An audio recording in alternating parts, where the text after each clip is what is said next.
Hello everyone.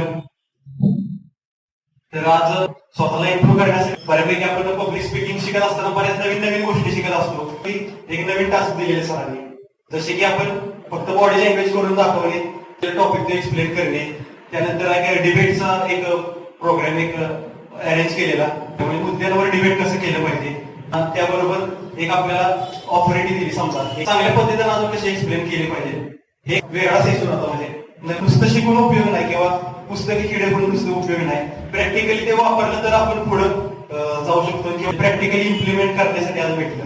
मी एक सरांना request करतो किंवा सगळे जे जुने स्टुडंट असतील त्यांना सुद्धा रिक्वेस्ट करतो, प्रत्येक सॅटर्डेला असे नवीन नवीन काही प्रोग्राम्स अरेंज करावे, जेणेकरून आम्ही जे काही शिकलेलो आहे ते प्रॅक्टिकली वापरा. एक प्लॅटफॉर्म थोडासा एक आपल्या मार्फत अवेलेबल होत आहे. तर इथेच मी थांबतो. सरांची खूप मनापासून आभार मानतो. जय हिंद, जय महाराष्ट्र.